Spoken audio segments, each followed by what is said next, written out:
ഇപ്പം നമ്മൾക്ക് ഇവിടെ വന്നിട്ടുള്ള ഒരാളുടെ സംശയമായിരുന്നു, മിറർ റൈറ്റിങ്ങിലാണ് എഴുതുന്നത്, 5 വയസ്സുള്ള മോനാണെന്ന് പറഞ്ഞിട്ട് ഡിപ്രഷൻ എന്തെങ്കിലും ഉണ്ടോ എന്നുള്ളതാണ് അവരുടെ ചോദ്യം എന്ന് പറയുന്നത്.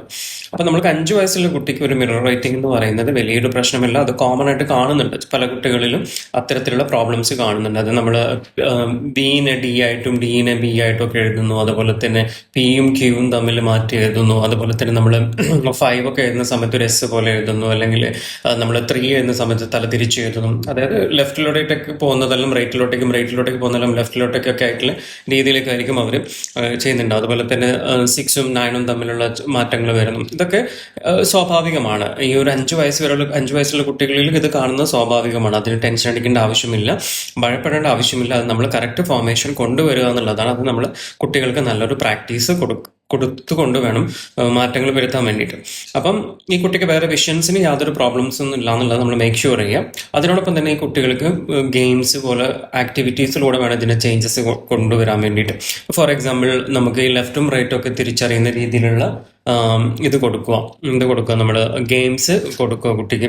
അതുപോലെ തന്നെ നമ്മൾ മനസ്സിലാക്കേണ്ട ഒരു കാര്യം എന്ന് പറഞ്ഞാൽ, പിന്നെ നമ്മൾക്ക് ഇതുണ്ടാവില്ല, എന്താ പറയുക, നമ്മൾ വലിയ ബോർഡ് ഉണ്ടാവില്ല, വലിയ ബോർഡിൽ ആ കുട്ടിയെ കൊണ്ട് ബി എഴുതിപ്പിക്കുക, അതുപോലെ തന്നെ ഡിയും എഴുതിപ്പിക്കുക. അത് ബിയിൽ വരുന്ന സൗണ്ട് ഉണ്ട്, അല്ലെങ്കിൽ ബി സൗണ്ടിന് നമ്മൾ എന്ത് ചെയ്യാം, ഒരു എക്സാമ്പിൾ പറയണത് ഏതാണ്, ആ കുട്ടി അങ്ങനെ മാറ്റി എഴുതുന്നത് അതിനനുസരിച്ച് നിങ്ങൾ ചെയ്യുക. ബി സൗണ്ട് ആണെന്നുണ്ടെങ്കിൽ ബീൻ്റെ പിന്നെ ബോള് കാര്യങ്ങൾ അങ്ങനെയുള്ള ബി സൗണ്ടിൽ വരുന്ന ഒരു സ്റ്റോറീസ് പോലെ നിങ്ങൾ ഉണ്ടാക്കാം. അതായത് ഏറ്റവും കൂടുതൽ ബോൾ, ബനാന, പിന്നെന്താ ബാറ്റ്, അതുപോലുള്ള ഒരു സ്റ്റോറീസ് ബേസ് ചെയ്യുക. കുട്ടിക്ക് ആ സൗണ്ട് കിട്ടണം ആദ്യം.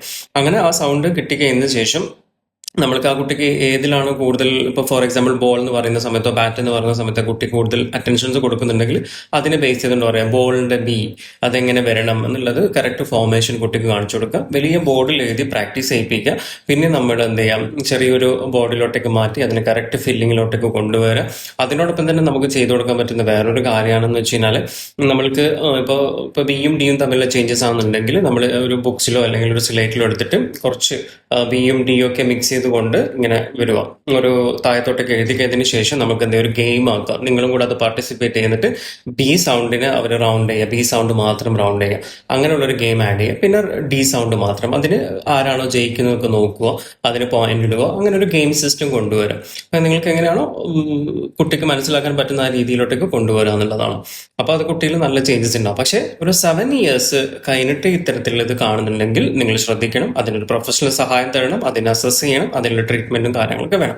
അപ് ടു 7 years ഇത് നോർമലാണ്, ഡോൺ വരി, ടെൻഷൻ അടിക്കേണ്ട ആവശ്യമില്ല, അത് ഇമ്പ്രൂവ് ചെയ്ത് കൊണ്ടുവരാം. അപ്പോൾ എല്ലാവർക്കും നല്ലൊരു ദിവസം ആശംസിക്കുന്നു. നിങ്ങളുടെ സ്വന്തം Ibrahim Majeed, councillor and psychotherapist.